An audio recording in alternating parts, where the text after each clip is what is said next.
Hello friends, स्वागत करता हूं मैं आपका चैनल ब्लैकबियर्ड फिल्म्स में।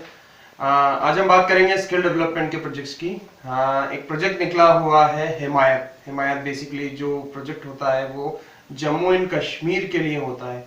हिमायत जो होता है, हिमायत को हम जैसे अगर और स्टेट में हम लोग करते हैं तो उसको दीनदयाल उपाध्याय ग्रामीण कौशल योजना भी बोलते हैं। तो इट्स लाइक हिमायत और दीनदयाल ग्रामीण कौशल योजना जो है वो एक ही चीज होती है। तो हिमायत का EOI निकला हुआ है और उसकी लास्ट डेट है 31 जनवरी, और जो बढ़ भी सकती है। वैसे एक पूरा ऑनलाइन प्रोसीजर है। इसको फाइल करने के लिए मैं आपको बता देता हूं कि आपको कौन से पोर्टल पर जाना है। पोर्टल का जो लिंक है वो मैं यहाँ पर स्क्रीन पर भी लिख दूंगा। इसका पोर्टल का जो लिंक है वो है erp.ddugky.info। क्या है?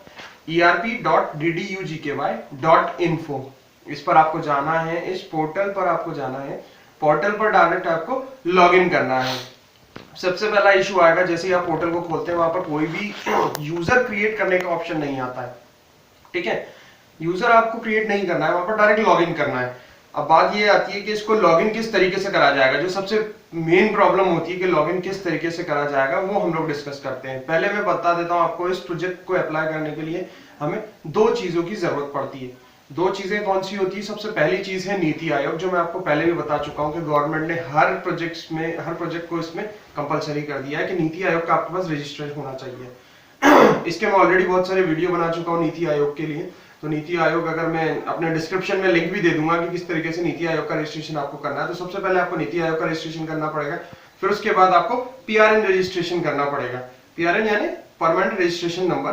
ये MORD या NIRD के प्रोजेक्ट्स के लिए बहुत ज्यादा जरूरी होता है, जैसे कि DDUGKY के प्रोजेक्ट के लिए बहुत। इस पे भी मैं ऑलरेडी वीडियो बना चुका हूँ, इसका भी मैं डिस्क्रिप्शन में आपको लिंक दे दूंगा। अगर आप जानना चाहते हैं कि PRN किस तरीके से रजिस्टर होता है तो आप पहले उसको करें। तो ये दो चीजें आपको पहले करनी होगी। आपको पहले नीति आयोग का रजिस्ट्रेशन करना पड़ेगा, फिर PRN रजिस्ट्रेशन करना पड़ेगा। ठीक है, अब हम बात करते हैं कि लॉगिन किस तरीके से होगा। लॉगिन इस तरीके से होगा, जब आपका नीति आयोग का रजिस्ट्रेशन हो जाएगा, उसके बाद PRN रजिस्ट्रेशन जनरेट हो जाएगा, तो आपका जो PRN नंबर है वो आपका यूजर नेम होगा, और आपका जो पैन कार्ड है, जो भी सोसाइटी या फर्म जिससे भी आपने अप्लाई किया, उसका जो भी पैन कार्ड होगा वो आपका पासवर्ड होगा।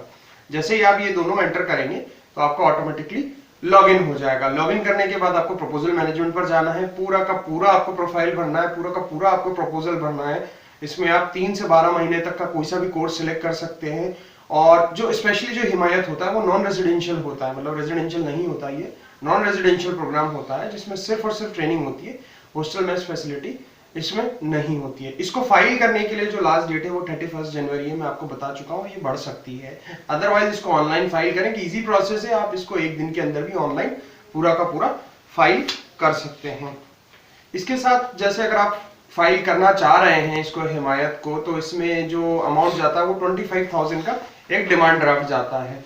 डिमांड ड्राफ्ट आपको पहले से बनाना पड़ेगा। सपोज अगर जैसे कल लास्ट डेट है तो अगर आज आपको फाइल करना है तो आज ही आपको DD इसमें बनाना पड़ेगा। तो मैं आपको बता देता हूं कि जो 25,000 का जो डिमांड ड्राफ्ट बनना है वो बनना है DDUGKY, department of rural development, Himayat, Jammu and Kashmir के नाम से बनना है। Operated by chief operating officer, Himayat, Jammu and Kashmir, SRLM। तो ये पूरा इस चीज का आपको मैं स्क्रीन पर भी ये चीज बता दूंगा कि किस नाम से आपका जो है डिमांड ड्राफ्ट बनना है और किस अकाउंट कहां पर पेएबल होगा। तो ये सारी चीजें मैं स्क्रीन में भी बता दूंगा, और नीचे जो डिस्क्रिप्शन है, डिस्क्रिप्शन में भी इस चीज के लिए लिख दूंगा। तो आप इसको फाइल कर सकते हैं। ऑनलाइन प्रोसीजर है, पूरा इजी है। जनरल डिटेल्स डालनी है, प्रोजेक्ट बनाना है, उस पर कितने बच्चे ट्रेन करने हैं, कौन सा कोर्स सिलेक्ट करना है, ये सारी चीजें आपको करना है, और उसके बाद सबमिट कर देना है। सबमिट करने के बाद जो भी हार्ड कॉपी जो प्रिंट होगा फॉर्म का, वो प्रिंट आप निकालेंगे और डिमांड ड्राफ्ट को जो भी एप्लीकेशन फॉर्म है प्रिंट निकाला है जो आपने, उसके साथ डिपार्टमेंट में आप लोग सबमिट कर देंगे। तो उसके बाद ये पूरा का पूरा जो है प्रपोजल है वो पूरा फाइल हो जाता है। उसके बाद पूरी की पूरी डिपार्टमेंट की प्रोसेस होती है कि उन्हें अब आगे क्या करना है। वो प्रेजेंटेशन करते हैं, स्क्रूटनाइज करते हैं, किस तरीके से सिलेक्शन करते हैं, ये उनका प्रोसेस है। ठीक है, थोड़ी आपको लाइजनिंग तो करनी होती है, डिपार्टमेंट में जाकर आपको लाइजनिंग करनी होती है कि कहाँ कमी है, क्या डेफिशिएंसी है, किस तरीके से आपका सिलेक्शन हो सकता है। थोड़ी आपको लाइजनिंग की उसमें जरूरत पड़ेगी। तो मैं आशा करता हूँ कि जो ये मैंने वीडियो बनाया है जिसमें प्रपोजल की बात बताई है आपको हिमायत का, इससे आपके लिए यूजफुल होगा। और अगर ये आपके लिए यूजफुल है तो मुझे कमेंट बॉक्स में आप नीचे लिखिए कि आप मुझे कमेंट बॉक्स में लिखकर बताइए कि वीडियो आपको कैसा लगा और आपको पूरी इन्फॉर्मेशन मिली या नहीं मिली। अगर आपको भरते टाइम भी कोई भी इशू आता है तो आप मुझे नीचे कमेंट कीजिए, मैं उसका जल्द से जल्द जवाब देने की कोशिश करूंगा। और लेटेस्ट वीडियो के लिए मेरा चैनल आप लोग सब्सक्राइब कीजिए। सब्सक्राइब करने के बाद बेल बटन पर क्लिक कीजिए ताकि जो भी मेरे वीडियोस, जो लेटेस्ट वीडियोस होते हैं उनकी नोटिफिकेशन आपको मिलती रहे। Thank you for watching my videos. Thank you so much.